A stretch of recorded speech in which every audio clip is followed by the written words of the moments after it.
Is pleasure the ultimate purpose of life, or the very thing that leads to our downfall? Every day we're told to hustle, to grind, to sacrifice today for the promise of a better tomorrow, to chase success at all costs. But what if the future you're striving for isn't the future you truly want? What if true happiness isn't found in struggle, but in surrender? What if pleasure, the very thing we're warned against, is actually the key to living fully? But then again, what if pleasure isn't freedom, but a slow descent into emptiness? What if the pursuit of pleasure is the very thing that blinds us from true fulfillment? These two opposing philosophies offer completely different ways to live. Hedonism tells us to maximize pleasure and avoid pain. After all, what's wrong with a little fun? What's wrong with getting lost in video games all day or dancing until sunrise? But Stoicism teaches the opposite: self-restraint, discipline, and moderation. Will those fleeting pleasures truly satisfy you? Will they bring lasting fulfillment? Or are they just distractions from something deeper? Will those momentary pleasures truly bring you true happiness? Join us as we confront one of life's deepest questions. First question: is the pursuit of pleasure the ultimate goal in life? Before we dive into these questions, let us share how we've approached this topic. We fed advanced AI decades of philosophical literature, videos, and real-world examples. The AI's task was to deeply analyze two opposing philosophies: the pursuit of pleasure and bliss through hedonism, and the life of virtue and sacrifice through Stoicism. The AI spent hours processing, reflecting, and synthesizing ideas to provide you with the most well-thought-out, easy to understand, and insightful arguments on both sides. By the end of this video, you'll be equipped to choose the path you're willing to take, the path of pleasure or the path of virtue. Stick around until the end to get a grasp of both sides and fully weigh your options to make the decision. Let's be real. Life is short. You've got one shot at it. Why spend it denying yourself the simple pleasures? Look around you. People are playing video games, having fun with friends, partying, exploring casual relationships, and they're enjoying themselves. In fact, many of the happiest moments in our lives come from those moments of pure enjoyment. It's natural, it's human, and it's what we're meant to do. You don't need to wait for some grand meaning to enjoy your existence. This is it. Pleasure is your birthright, and it's what gives life color and excitement. You think about your future, your career, your family. Sure, that's all important, but don't let it overshadow your own personal joy. Why go through life as a robot, avoiding every moment of enjoyment? Pleasure isn't the enemy. It's part of the journey. We only get one life, so why not live it to the fullest? I hear what you're saying, and I won't deny that there is a place for enjoyment. But let me ask you, is that truly fulfilling? Do these fleeting moments of pleasure actually add value to your life? A night out at the club or a casual hookup might give you a rush, but when the music fades and the lights go out, what remains? How do you feel the next morning? Maybe it's not regret, but it's certainly not lasting peace. Pleasure, in excess, can drown out the deeper, more meaningful aspects of existence. We humans thrive when we have a purpose, when we strive for self-discipline. Hedonism may promise instant satisfaction, but it also leads to a life of uncertainty. There's no foundation, no substance. True fulfillment comes from within, by mastering our emotions, thoughts, and actions, and not by chasing every pleasure that comes our way. Pleasure is transient. Virtue, self-control, and resilience, they last. Consider this. You're not a slave to every whim and desire. You are capable of so much more. Second question: can pleasure be harmful? Harmful? Seriously? Look, the world tells us everything in moderation, but let's be honest. What's wrong with indulging in things that bring joy? You say pleasure is transient, and maybe it is, but what's wrong with enjoying a beautiful sunset, feeling the rush of adrenaline on a roller coaster, or laughing with friends? People who tell you to restrict yourself are often the ones who don't know what true happiness feels like. Hedonism isn't about mindless excess. It's about taking pleasure in the small moments, the fleeting pleasures, without guilt or shame. We're supposed to enjoy life, not just survive it. Why should I apologize for living in a way that makes me happy? If something feels good, why deny it? Pleasure isn't harmful unless we let it take over our lives, and that's not what hedonism is about. It's about balance, living in the moment, and grabbing happiness where it comes. Sure, pleasure isn't inherently harmful, but let's talk about the consequences. Indulging in constant pleasure can lead to an unexamined life, a life where you simply react to what feels good without any deeper reflection. At first, you feel the high, the excitement, but that fades. You're left constantly needing more to feel the same, and that's where it becomes dangerous. Look at those who chase pleasure relentlessly. They become slaves to their desires, unable to control their impulses. Think about the addict, the person who can't stop seeking the next high. The key here is moderation, sure, but also wisdom. As Stoics, we believe in purpose. Pleasure shouldn't be your guide. Virtue and wisdom should. It's not about avoiding pleasure, but about not letting it control you. Can you honestly say that the pursuit of fleeting pleasure brings real fulfillment? What do you have left when the buzz fades? Real peace comes from within, from living a life of virtue and restraint. That's how you build something that lasts. Third question, can hedonism lead to true happiness? True happiness? Who defines what true happiness is? For some, it's climbing the corporate ladder. For others, it's being a family man. But for many, happiness is found in those simple moments, the ones we often overlook in the rush for something bigger. Hedonism isn't about abandoning responsibilities or relationships. It's about enjoying life as it comes. If happiness comes from meaningful connections, then go for it. But don't deny yourself the joy of a spontaneous adventure, a night out, or doing something that just makes you feel good. Hedonism embraces the truth that happiness doesn't have to be some distant, ethereal thing. It can be in every moment. Is that so wrong? Happiness, as you're describing it, seems shallow. It's not wrong to seek joy, but real happiness comes from building inner strength, wisdom, and a life aligned with reason. Stoics believe in aligning ourselves with nature, accepting the world as it is, and cultivating peace within. True happiness isn't dependent on external circumstances. It's about mastering yourself. Hedonism will always leave you chasing something that ultimately doesn't satisfy. Happiness is not about endless pleasure. It's about the tranquility that comes from living a life of virtue. What happens when the pleasure fades, when life gets tough? Hedonism gives you no tools to deal with adversity. Stoicism, on the other hand, offers peace regardless of the chaos around you. Fourth question, does pleasure lead to pain? Pleasure and pain are two sides of the same coin, sure. But does that mean we should avoid pleasure? Absolutely not. Everything worth experiencing in life comes with a little risk, a little pain. You eat too much cake, you get a stomachache. You fall in love, you might get your heart broken. But does that mean we should stop eating cake or avoid love? No way.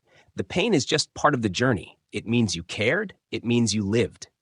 The alternative is a dull, lifeless existence where you avoid anything that might hurt. That's not living, that's surviving. I'd rather feel everything, the highs, the lows, the excitement, the heartbreak, than feel nothing at all. Because at the end of the day, even pain is just a reminder that you were alive. Pleasure is not inherently bad, but when it controls you, it becomes a source of suffering. Every indulgence comes with consequences. Eat too much cake and you get sick. Chase fleeting pleasures and you end up empty. The wise person understands contentment isn't found in chasing highs, but in mastering oneself. Pain comes when you depend on pleasure for happiness. If you need external things to feel good, you are a slave to them. True freedom is found in being indifferent to pleasure and pain alike. When you don't crave, you don't suffer. When you don't depend, you don't break. A life of discipline may seem less thrilling, but it is unshakable. Fifth question, is it possible to be truly happy without self-control? Self-control is just another word for self-denial. It's putting a leash on yourself and calling it wisdom. But why? Life is short, unpredictable. Why spend it holding back? Happiness isn't about discipline. It's about embracing what makes you feel alive. Who wants to constantly suppress their desires, to plan everything out like life is some strict rule book? The happiest people are the ones who let go, who follow their instincts, who don't hesitate when an opportunity for joy presents itself. What's the point of being so in control if you're just holding yourself back from experiencing the best parts of life? A little recklessness, a little indulgence, that's where true happiness lies. Without self-control, you are at the mercy of your impulses, constantly chasing gratification without ever finding peace. The person who indulges every desire is not free. They are ruled by their cravings, constantly needing more to feel satisfied. True happiness isn't about giving in to every whim. It's about mastering yourself. A disciplined mind is calm, content, and unshaken by external forces. The person who controls themselves controls their destiny, while the one who lacks discipline is dragged through life by fleeting urges. Temporary pleasure is easy, but lasting fulfillment comes from strength, not surrender. Sixth question, is pleasure-seeking selfish? Selfish? No. It's self-love. Why is it that whenever someone prioritizes their own happiness, people rush to call them selfish? That's just society trying to control you, trying to make you feel guilty for enjoying life. You can't pour from an empty cup. If you're not happy, you can't make anyone else happy either. And let's be real, most people who tell you to be selfless are just trying to get you to put their needs above your own. Taking care of yourself, chasing what makes you feel good, isn't selfish. It's necessary. The world would be a much better place if more people focused on making themselves happy instead of sacrificing for things they don't even want. Living only for pleasure is not just selfish.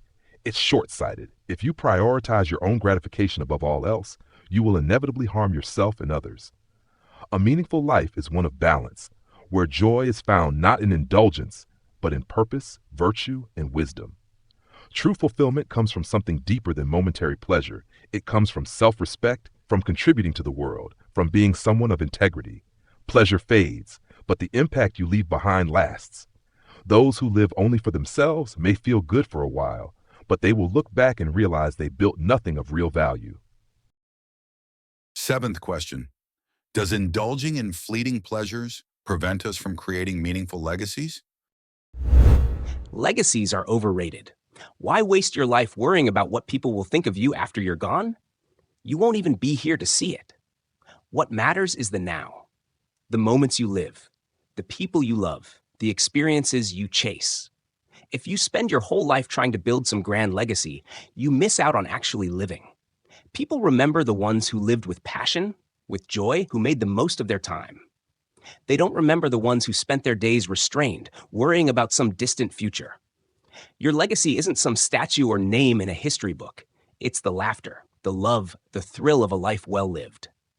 And that's more than enough.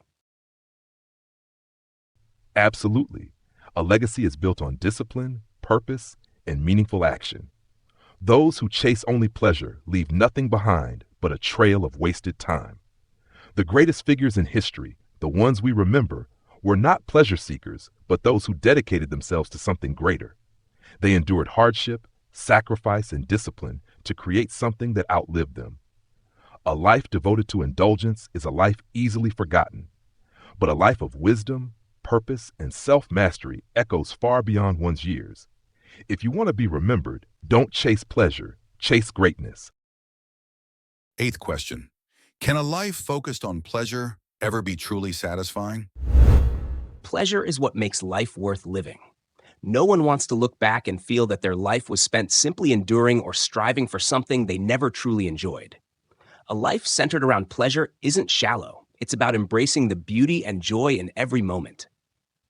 When you're in touch with pleasure, you're truly living.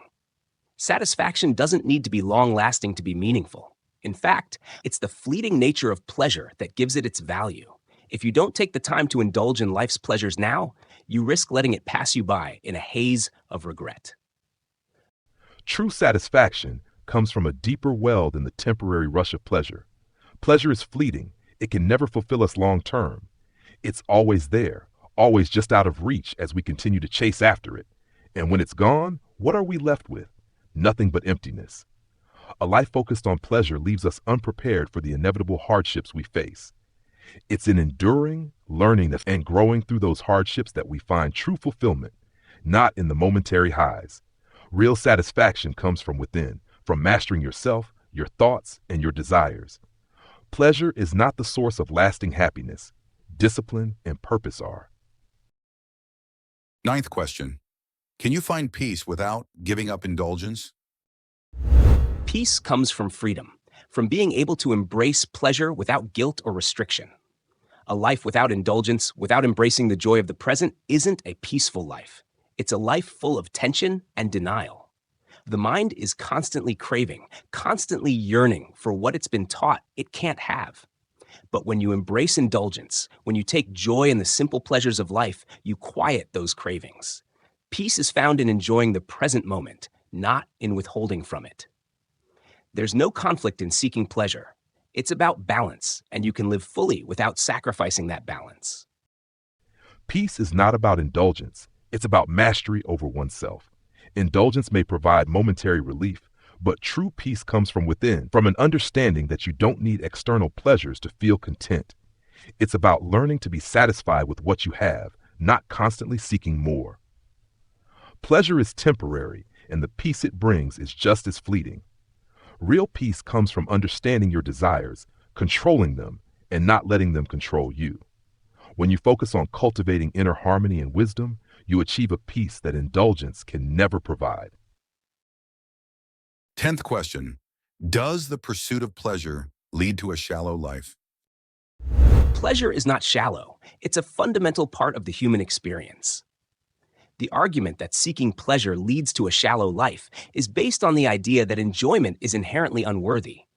But what is a life if it's not about the experiences we have and the joy we find in them? Living for pleasure doesn't mean living aimlessly. It means living authentically, on your own terms. The pursuit of pleasure isn't about being selfish. It's about being true to what makes us human. What's shallow is a life devoid of the things that bring us joy and fulfillment. A life devoted to pleasure is shallow because it's disconnected from purpose. Pleasure, by its very nature, is fleeting. It doesn't contribute to your growth as a person or to the betterment of others. It is self-serving. A Stoic life, on the other hand, is about building character, contributing to society, and becoming the best version of yourself. It's about leaving a legacy, not living for the next fleeting high. True depth in life comes from overcoming adversity, learning, and helping others, not from the constant pursuit of pleasure. 11th question. Is it better to live a life of hardship for future gain or to embrace the pleasures of the present? Why should we live for the future when we have the present? The idea that we should constantly sacrifice our happiness today for some hypothetical gain tomorrow only sets us up for disappointment. The future is uncertain. We don't know what will happen, so why deny ourselves the pleasures of today? Living fully in the present is what makes life worthwhile. Sure, we can plan for the future, but not at the cost of the life we're living now. There's no guarantee that future gain will bring happiness. In the end, it's the joy we experience today that matters most. Living for the present moment can lead to short-term pleasure, but it doesn't build a meaningful future. Hardship today shapes your character, and it's in overcoming that hardship that you find strength, wisdom, and lasting fulfillment. While pleasure may feel good in the moment, it won't prepare you for life's challenges. A Stoic understands that enduring hardship, though difficult, is necessary for long-term growth. The life of discipline and self-control is not about denying yourself. It's about making decisions that lead to a more stable and rewarding future. The pursuit of pleasure now often comes at the expense of future gain. 12th question. Is it possible to be truly free without controlling your desires? True freedom is about releasing control, not trying to impose restrictions on yourself. Freedom isn't about denying your desires. It's about embracing them fully. Trying to control every desire is a prison. If you're constantly fighting what you want, you'll never be free. By allowing yourself to pursue pleasure without guilt, you can find true freedom. It's the ability to live without being shackled by unnecessary rules or judgments. Freedom comes from following your instincts, living in the moment, and letting go of the constraints that society places on you. Real freedom comes from within, and it's achieved through self-control. If you let your desires run rampant, you're a slave to them. You may think you're free because you're indulging, but you're actually trapped in a cycle of constant craving. A true Stoic understands that freedom isn't about chasing every whim. It's about having mastery over yourself. By controlling your desires, you liberate your mind from the constant tug of war between what you want and what's good for you. It's in self-discipline and wisdom that we find true freedom, not in unbridled indulgence. What are the key takeaways we can take from each philosophies? Hedonism, the pursuit of pleasure as the ultimate goal. Hedonism asserts that the ultimate purpose of life is to seek pleasure and avoid pain. It is a philosophy that champions living fully in the present moment, embracing indulgence in life's pleasures without guilt or restraint. Hedonists argue that life is short and we should take every opportunity to enjoy it. This view suggests that pleasure is the most authentic form of happiness, whether it's physical pleasure, intellectual enjoyment, or emotional satisfaction. Hedonism is about freedom, about living authentically and without the constraints of societal rules that limit our desires. Critics argue that this approach can lead to a shallow, self-centered existence. The pursuit of immediate gratification might provide short-term satisfaction, but leaves us with a sense of emptiness in the long run. By focusing solely on pleasure, individuals risk neglecting the deeper, more fulfilling aspects of life, such as personal growth, relationships, and contributing to society. Hedonism's emphasis on personal joy might lead to a lack of consideration for the consequences of one's actions on others. Stoicism, the path of self-control and inner peace. Stoicism, on the other hand, teaches that true happiness comes from mastering our emotions, desires, and reactions to external events. Stoics believe that life's challenges and hardships are opportunities for growth. By focusing on what we can control, our own actions, thoughts, and character, we find lasting fulfillment. Stoicism advocates for resilience, discipline, and wisdom, asserting that while pleasure and external joys may come and go, inner peace and virtue remain constant. The Stoic goal is not to be indifferent to life's pleasures, but to recognize that true peace lies in self-control and detachment from fleeting desires. However, some critics argue that Stoicism can seem too rigid, advocating for the suppression of natural human desires. While focusing on self-discipline, Stoicism may overlook the importance of enjoying life's pleasures, leading to a sense of deprivation or disconnection from life's beauty. By overemphasizing detachment, Stoicism might neglect the need for emotional fulfillment and joy that help make life worth living. The Stoic focus on rationality and control can sometimes come across as dismissive of the spontaneous and joyful aspects of the human experience. Critiques of both philosophies. While hedonism encourages enjoyment of life, it risks leading to excess and a lack of purpose. A life devoted solely to pleasure might be satisfying in the short term, but it can lead to emptiness as the pleasure fades. Stoicism, in contrast, provides a framework for dealing with life's difficulties, but can be criticized for potentially disregarding the importance of pleasure in a balanced, meaningful life. It asks us to suppress our desires for the sake of higher goals, but in doing so, it may overlook the value of joy and fulfillment that comes from living in the moment. Both philosophies have merit, but neither is perfect on its own. Hedonism provides emotional satisfaction, but risks losing sight of deeper purpose, while Stoicism offers lasting peace, but can seem disconnected from the vibrancy of life. Finding balance, a possible resolution. The key to reconciling these two philosophies lies in balance. While Stoicism teaches that we cannot control everything around us, it does not demand the suppression of all desires. It teaches moderation. By embracing the pleasures of life in a controlled, mindful way, we can maintain the Stoic sense of discipline while still enjoying life's joys. On the other hand, hedonism, when taken to excess, leads to a cycle of emptiness. If we add some Stoic wisdom, learning to embrace pleasures without becoming consumed by them, we can find a healthier approach to enjoying life. Hedonism can remind us of the importance of living fully and appreciating the present moment, but Stoicism helps us understand that peace comes from within, not from constant indulgence. By embracing Stoic principles of self-control, discipline, and focusing on what we can control, while also allowing ourselves to experience joy and pleasure in moderation, we can lead a life that is both fulfilling and purposeful.